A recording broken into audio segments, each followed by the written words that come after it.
Bonjour les vidéopreneurs, ici Guillaume Gardet de vidéastefreelance.fr, un des seuls endroits du web où l'on parle business vidéo. Dans cette vidéo, j'aimerais parler matériel, j'aimerais parler achat matériel en tout genre. Il y en a tout un tas qui sort à chaque fois. J'ai l'impression que le monde des vidéastes est devenu un petit peu un monde où voilà, il y a du matériel qui sort en permanence. Il y a le R3 qui vient de sortir, enfin, je ne sais même pas s'il est sorti, mais je sais qu'il va sortir dans pas très longtemps. Il y a le Mavic 3 qui est sorti. Il y a les optiques Canon, ils sortent des RF en permanence. Donc bref, il y a vraiment un tas de matériel qui sort et je voudrais rappeler une philosophie, la philosophie du vidéopreneur, on va appeler ça. Et dans cette vidéo, j'aurai besoin de vous. Je vais vous dire ça tout de suite, je vais vous dire tout de suite pourquoi j'ai besoin de vous et de votre participation. Il y a une question que je pose en permanence avec Antoine sur le podcast Les Vidéopreneurs. Je vous invite à l'écouter de suite parce que franchement, si vous voulez lancer et développer votre agence de production vidéo, notamment sur les plans commerciaux, on aborde des tas de sujets de manière beaucoup plus précise que sur YouTube et beaucoup plus pointue. Donc je vous invite à l'écouter et on invite des tas de vidéastes pour discuter un petit peu avec eux business vidéo quoi. Voilà, ce que j'aimerais faire, mon grand projet, il y a une question que je pose à chaque fois, c'est quel est le matériel minimum pour commencer pour un vidéaste? Et quand j'entends pour se lancer, c'est pas pour commencer de manière personnelle, c'est pour commencer de manière professionnelle, avec des clients, d'accord? Et là, dans la description, je vous ai mis un lien vers un formulaire, et l'idée c'est de ensemble créer, et on fera une autre vidéo, on fera un débrief sur ce formulaire. L'idée c'est de créer la liste du matériel minimal, parce qu'il ne faut pas se leurrer, il faut quand même un matériel minimal pour se lancer. Mais voilà, quel est le matériel minimal, le kit de démarrage vidéopreneur? Voilà, aujourd'hui vous n'avez pas de matos, vous avez peut-être un PC pour monter, on part du principe que vous avez juste ça, mais voilà, est-ce qu'il faut un boîtier? Quel boîtier? Optique, quelle optique? Est-ce qu'il faut du haut de gamme? Est-ce qu'il faut 14 000 lumières? Est-ce qu'il faut faire un prêt de 12 000 euros? Est-ce qu'au contraire 1000 euros c'est bon, ça suffit pour se lancer? J'aimerais mettre au point la liste parfaite du vidéopreneur pour qui commence à se lancer et qui commence à générer du chiffre d'affaires tout simplement pour derrière, plus tard, une fois qu'il a fait du chiffre d'affaires, qu'il investisse dans des choses plus haut de gamme ou du matériel plus pointu, plus poussé. Donc voilà, c'est un peu une expérience que je fais, c'est un test, voir si jamais vous êtes bien réactif. Lien dans la description, il y a un lien vers un formulaire, je vous invite à le remplir. Comme ça, on va créer la meilleure liste et on fera un débrief sur cette chaîne de cette liste, de vos réponses tout simplement, pour voir un petit peu quel est le meilleur, selon vous, le meilleur matériel pour commencer, le matériel minimal pour commencer la vidéo. Maintenant, je vais quand même vous donner ma réflexion sur le sujet. Comme j'ai dit, oui, il faut un matériel minimum. C'est-à-dire que si jamais vous avez vraiment aucun matériel, ça va vite être compliqué. Et surtout, ça va être compliqué pour vous d'un point de vue stress. Parce que quand vous allez vous pointer chez un client, déjà que le syndrome de l'imposteur, c'est difficile de lutter contre. Mais alors là, vous allez devoir lutter contre le syndrome de l'imposteur fois 10 000. Parce que concrètement, si jamais par exemple vous utilisez votre téléphone, vous allez devoir être un peu face au client et face un peu à ses regards en disant attends mec, je suis en train de te payer 1000 euros et tu vas devoir avec ton téléphone, tu vois. C'est un peu compliqué. Alors c'est tout à fait possible certainement de faire ça avec un téléphone, j'en doute absolument pas d'un point de vue technique. Voilà, c'est juste pour moi, j'oserais pas personnellement, mais voilà. De toute façon, lien dans la description, il y a le formulaire, vous pouvez donner votre avis là-dessus. Ce que je veux dire, c'est que le matériel pour commencer, il n'a pas besoin d'être énorme. C'est-à-dire que moi, j'ai vu des vidéastes qui empruntaient de l'argent et qui prenaient beaucoup. Et c'est vrai qu'il y a cette tendance un petit peu, on va en parler dans cette vidéo, mais à vouloir acheter du matériel en permanence et en se disant justement que qu'on a besoin de ce matériel. Moi, j'aimerais juste dire que le matériel pour débuter, il n'a pas besoin d'être énorme. Et pour l'exemple, je vais vous raconter un petit peu mon histoire personnelle récente, on va dire sur cette année. Cet objectif là, vous voyez là, c'est le 1855 de chez Fuji à ouverture variable. Alors il ouvre entre D8 et 4. Et bon, c'est un objectif de base, je crois qu'il coûte 300 euros, un truc comme ça, peut-être un peu moins. Bon, c'est vraiment l'objectif standard. Donc c'est pas quand même l'objectif de kit, mais c'est pas loin de l'objectif de kit. Cet objectif, j'ai calculé, avant cette vidéo, j'ai calculé cette année, juste avec cet objectif. Le trépied avec lequel je suis en train de me filmer et le boîtier avec lequel je suis en train de me filmer, juste ça. Donc le boîtier c'est un XT3, ça coûte dans les 1000 euros, peut-être on va dire 1300, le trépied 200, on va être à 1500 euros d'investissement. J'ai calculé 12 055 euros de chiffre d'affaires cette année, juste avec ces trois trucs. Je parle même pas de lumière, je parle de rien de tout ça, voilà, quand j'ai utilisé mon Ronin, je n'ai pas compté les prestations sur lesquelles j'ai utilisé mon Ronin, j'ai pas compté dans mon prix les prestations, j'ai utilisé autre chose que les trois éléments que je viens de vous dire, et j'ai fait 12 055 euros de chiffre d'affaires juste avec ça, et ça a très bien fonctionné, quoi, c'est-à-dire que, voilà, il n'y a pas besoin de beaucoup de matériel finalement pour générer du chiffre d'affaires. Et je dis pas que je faisais des vidéos trop nulles ou quelque chose comme ça, c'est juste qu'en fait, mes clients avaient besoin, en tout cas dans les stratégies que j'ai développées pour mes clients pour leur générer du chiffre chiffre d'affaires ou accroître leur visibilité sur les réseaux sociaux, bah, dans ce but-là, ils n'avaient pas besoin de quelque chose avec beaucoup de matériel. On l'a fait d'une autre façon, on a pris un autre type, voilà, en créant du contenu YouTube, des choses comme ça. Et pour eux, ça a très bien fonctionné, ça a énormément augmenté leur chiffre d'affaires. Et c'était vraiment la stratégie qu'ils voulaient. Les stratégies qu'on a mises en place à la base et que j'ai filmé avec ça, ils le font toujours. D'ailleurs, je leur ai recommandé d'acheter ce type de matériel et que ça suffisait amplement pour ce qu'ils voulaient faire. Et ils en sont extrêmement satisfaits. Je les ai vraiment aidés dans leurs enjeux. Et de toute façon, c'est ce qu'on vous demande en tant que vidéopreneur, c'est d'aider les entreprises ou un particulier, enfin en tout cas d'aider quelqu'un qui a un problème dans leurs enjeux, les aider au moyen de la vidéo. Donc maintenant, je vais un petit peu parler de matériel, un petit peu des réflexes qu'on peut avoir en tant que vidéaste. En tout cas, moi, je les ai eus, j'ai pu croiser un paquet de gens qui les ont eus aussi. C'est quand on se lance, bah, c'est un peu... faut dire c'est un peu le flou, quoi. C'est-à-dire que même là, aujourd'hui, je suis en train de faire du shoot produit, par exemple. J'ai un peu aussi ce réflexe-là. C'est-à-dire qu'il y a beaucoup de matériel différent, il y a tout un tas de matériel. Et on se demande, ok, mais moi je veux me lancer, qu'est-ce que j'achète? Et le réflexe qu'on va avoir, c'est tout simplement d'aller regarder des youtubeurs qui expliquent comment faire de la vidéo. Donc on va un peu regarder les setups qu'ils utilisent, on va un petit peu regarder comment eux font pour faire leurs prestations finalement. Tout ce qu'ils peuvent utiliser dans leurs vidéos, ils mettent tous les liens en description, parce que c'est des liens affiliés très souvent, et d'ailleurs c'est souvent comme ça qu'ils gagnent leur argent, pas trop avec des prestations vidéo. Mais voilà, donc ça c'est super, parce que c'est vrai des fois il y a des gens qu'on trouve très talentueux, on se dit bah c'est cool, vas-y, ils utilisent quoi comme matériel? Et on va regarder. Alors même si parfois dans leurs propos ils disent qu'un téléphone ça suffit, dans les faits, quand on regarde ce qu'ils utilisent pour faire leurs prestations, ils vont utiliser des caméras, des boîtiers haut de gamme, ils ont toute une panoplie d'objectifs haut de gamme, ils ont des tas de lumières haut de gamme, ils ont des équipes, enfin ils ont beaucoup de choses pour réussir à faire ce qu'ils font en termes de vidéo.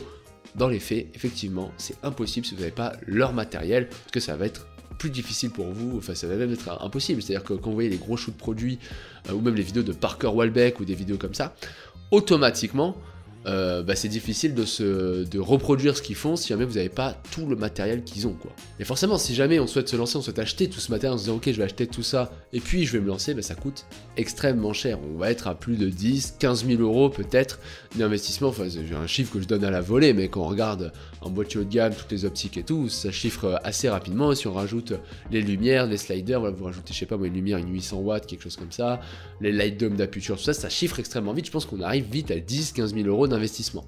Mais est-ce vraiment utile finalement? Moi, personnellement, je pense que non, je pense même que c'est plutôt dangereux pour vous. Et dans cette vidéo, j'aimerais tout simplement vous soumettre cette réflexion avant que vous alliez remplir ce formulaire pour m'aider justement à créer le setup minimal pour commencer en tant que vidéopreneur, en tout cas pour facturer, commencer à faire ses premiers chiffres d'affaires. Au moins c'est 30 000 euros, c'est 30 000 premiers euros de chiffre d'affaires. Je vais vous soumettre cette réflexion. Forcément, lorsque l'on ouvre une entreprise, notre objectif c'est de gagner de l'argent. Et pour gagner de l'argent, il faut dépenser moins que ce qu'on gagne, forcément, parce que sinon il y aura un problème, on doit fermer l'entreprise, on doit arrêter l'activité, enfin, en tout cas où on doit faire un boulot alimentaire pour combler le manque à gagner ou quelque chose comme ça, mais il y a un problème, il y a quelque chose qui fonctionne pas. Et forcément pour gagner de l'argent, qu'est-ce qu'il faut? Il faut trouver des clients capables de payer et qui ont la volonté aussi de payer pour vos prestations. Et forcément, si on part de la base, tout part de votre client. Et si aujourd'hui vous n'avez pas de client, ou en tout cas vous n'avez pas la capacité d'en avoir, vous n'avez pas besoin de matériel, parce que le matériel est là pour répondre un besoin qu'a votre client. Et forcément, si jamais vous n'avez pas de client, automatiquement, ça annule, disons, la lignée, vous n'avez pas besoin de matériel.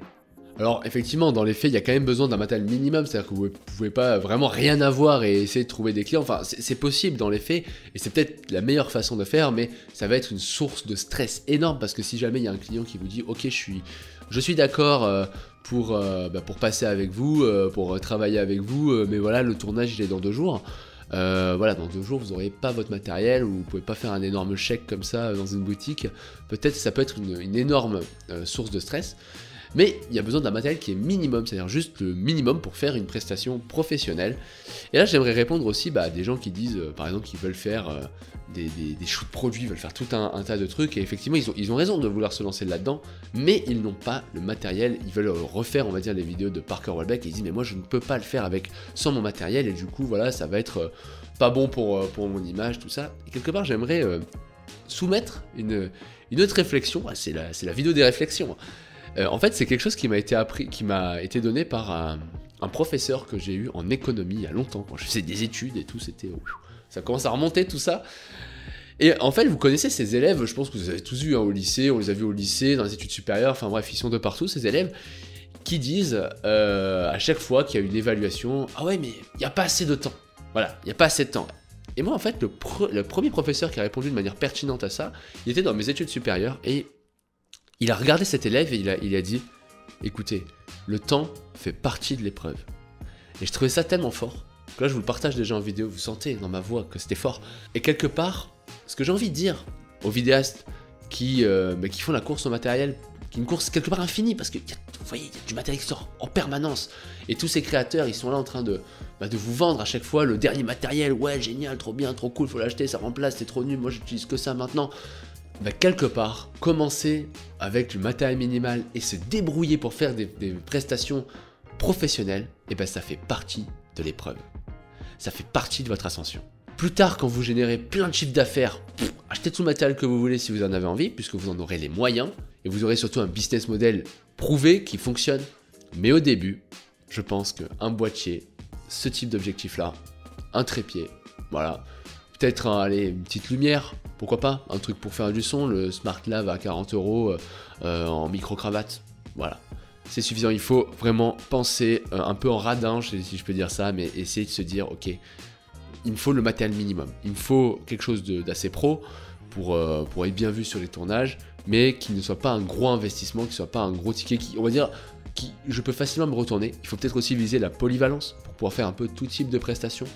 Alors effectivement, au début, vos prestations, surtout si jamais vous avez déjà la technique, vous serez limité par le matériel. C'est une obligation. C'est-à-dire que vous allez passer par là et à un moment donné, le matériel va vous limiter. Vous aimeriez faire des trucs, mais vous ne pouvez pas parce que vous n'avez pas le matériel. Vous allez bricoler sur des tournages.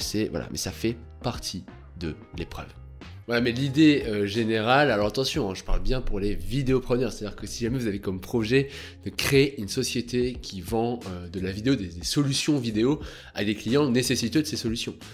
Si jamais vous faites ça le week-end sur votre temps libre, même si vous facturez, hein, mais que c'est vraiment un passe-temps plus qu'une profession, vous pouvez acheter tout le matériel que vous voulez. Si jamais ça vous fait plaisir et que vous en avez les moyens, il n'y a vraiment aucun problème. Et dans l'idée, si vous voulez faire ça à plein temps, il va falloir se poser ce type de questions. Et l'idée générale, ça va être simplement de trouver des clients, gagner de l'argent avec ces clients et réinvestir une partie de cet argent dans du matériel, et une petite partie. Et c'est là où je vais vous soumettre une troisième réflexion. Je ne sais même plus à combien de réflexions on est dans cette vidéo, c'est la vidéo des réflexions, ça va être le titre de la vidéo, vidéo des réflexions. Dans votre vie d'entrepreneur, vous allez dissocier deux types d'investissements. Les investissements qu'on pourrait appeler sur votre business et les investissements qu'on pourrait dire dans votre business. Les investissements sur votre business, ce sont tous les investissements qui vont vous emmener plus loin, qui vont vous aider à faire plus de chiffre d'affaires. Je vais prêcher un peu pour ma paroisse, mais par exemple, si jamais aujourd'hui vous n'avez aucune idée de comment on trouve des clients, comment on les prospecte, où on trouve les mails, comment on met l'entretien client, tous ces éléments-là, et effectivement, investir là-dessus, ça va vous emmener beaucoup plus loin parce que vous allez vous former à l'avance, vous allez devoir être beaucoup plus performant, vous allez avoir toutes les armes aujourd'hui pour, donc je prêche un peu pour ma paroisse parce que j'ai un programme qui s'appelle les vidéopreneurs, mais vous allez quelque part avoir toutes les armes, mais il va avoir un retour sur investissement en fait qui va être mesurable dans le temps. Quelque part, si jamais vous avez déjà fait toutes ces étapes de spécialisation, tout ça, et que vous voulez toucher plus de clients et que vous investissez dans une solution, par exemple, voilà, je vais acheter de la pub sur Facebook, je vais peut-être embaucher quelqu'un pour ça. Effectivement, c'est pareil, c'est un investissement sur le business, vous payez 1000 aujourd'hui et peut-être que vous allez récolter 5000 demain. C'est le pari que vous faites en tout cas. Et les entrepreneurs, quelque part, c'est un petit peu toujours des paris comme ça. Et quand les clients achètent vos solutions vidéo, retenez bien que souvent ils n'achètent pas la vidéo, ils achètent un moyen de résoudre un problème qu'ils ont, qui est souvent lié à la communication, que ce soit pour attirer des talents dans leur entreprise ou générer du chiffre d'affaires supplémentaire ou être plus visible sur les réseaux, mais ils font un pari en disant voilà, la vidéo ça va m'aider à ça, et du coup j'investis dans la vidéo auprès de vous, monsieur le vidéopreneur, et quelque part ils investissent sur leur business, eux. Bon, vous avez compris cette notion d'investissement sur votre business. Maintenant, dans votre business, c'est les investissements qui sont là pour un petit peu améliorer votre offre et rendre votre vie de vidéaste plus facile. C'est-à-dire que, voilà, je vais prendre l'exemple que j'ai là puisque j'en ai parlé dans cette vidéo, mais cet objectif, c'est le 18-55 ouverture variable. L'objectif avec lequel je me filme, c'est un objectif le 16-55 ouverture fixe f2.8 chez Fuji. Donc lui, il coûte 1060 €, quelque chose comme ça. Et celui-là, il coûte 300 €, donc il coûte vraiment vachement moins cher. Ce qu'il faut comprendre, c'est qu'en fait, cet objectif, il m'apporte pas plus de clients que cet objectif. Voilà, c'est pas comme ça que je trouve des clients. Et quand j'ai acheté cet objectif, d'ailleurs, il n'y a pas plein de clients qui sont arrivés vers moi en me disant waouh, génial l'objectif, je veux travailler avec toi. Avant, tu avais un objectif de merde, maintenant, tu as cet objectif, je veux travailler avec toi, c'est sûr. Hein. Donc, effectivement, en l'état, en fait, ces achats-là ne sont pas rentables. C'est-à-dire que vous achetez une nouvelle caméra, vous achetez la 7S3, il n'y a personne qui va vouloir travailler avec vous, et ça, bon, vous le savez, mais parce que vous avez la 7S3. Il va falloir avoir une démarche. En fait, la 7S3, ça va être intéressant, puisque ça va rendre votre vie de vidéaste plus facile. C'est-à-dire que si vous allez faire maintenant aujourd'hui une prestation où il y a besoin d'un autofocus ultra rapide et tout, parce que vous êtes, je sais pas, sur de l'événementiel, sur de la course automobile, bon, j'invente, hein, je sais pas, et que là vous n'avez pas le temps de mettre en manuel tout ça, parce que ça va super vite, la 7S3, ça va vous aider dans votre, versus un GH5 par exemple, ça va vous aider dans votre prestation, pour mener à bien votre prestation tout simplement. C'est pareil sur les mariages, c'est pareil pour un petit peu tout. Pareil, cet objectif, voilà, maintenant je peux avoir un effet d'arrière-plan plus intéressant, je peux filmer un peu au 24 mm, ce qui va rendre un plan plus cool. Je peux acheter un grand angle aussi, si je veux faire des vidéos, des vidéos un petit peu plus grand angle tout simplement, je sais pas, dans l'immobilier, dans l'architecture, des trucs comme ça. Ça va rendre ma vie de vidéaste plus facile, mais en aucun cas ces objectifs ou ces investissements vont m'apporter des clients. C'est ça qu'il faut vraiment saisir et comprendre. Le matériel n'emmène aucun client, c'est-à-dire qu'il faut une action de votre part pour prendre des clients qui est souvent pas du tout lié à votre matériel ou à ce que vous possédez. Donc quelque part, il y a, on va dire, deux étapes dans votre matériel. La première étape, c'est d'avoir le matériel minimum. D'ailleurs, voilà, c'est pour ça qu'il faut remplir le formulaire qui est en description pour justement qu'on se mette d'accord tous ensemble sur ok, c'est quoi le matériel minimum pour commencer. Comme ça, il y aura le starter pack. On fera un débrief sur cette chaîne vidéo qui parlera de ça. Et comme ça, on aura le starter pack un petit peu du vidéaste, du vidéopreneur qui doit débuter. Donc ça, vous allez acheter ça. En général, ça va être, moi je pense, un petit billet de 1000 €, quelque chose comme ça pour commencer. Voilà, et encore, ça peut être moins, je pense qu'on peut même descendre moins. L'idée vraiment c'est d'avoir le truc minimum, hein. C'est pas c'est d'avoir le truc minimum pour être à la fois pro, facturé et faire du chiffre d'affaires. Comme je vous ai dit, hein, avec cet objet, ces 1000 € d'investissement que j'ai dit au début là, moi j'ai facturé, alors c'est pas énorme, j'ai facturé 12 055 € en utilisant juste ce matériel là. C'est pas mal quand même, parce que c'est rentable le matériel, là. Ça m'a aidé à faire pas mal de choses. Par contre, c'est pas ce matériel qui m'a aidé à avoir des clients, c'est toutes mes démarches que j'ai faites à côté. Une fois que vous avez votre matériel minimum, alors là cette deuxième étape, ça va dépendre beaucoup de qui vous êtes, mais très souvent, quand on est vidéaste, justement, on est vidéaste, on n'est pas commercial. Et il y a beaucoup qui se disent, commercial, ça reste un métier, ça reste une compétence qu'il faut apprendre, qui est la question tout simplement du faire savoir. Aujourd'hui, vous avez le savoir-faire, vous avez le savoir-faire vidéo, mais aujourd'hui, il faut apprendre à le faire savoir.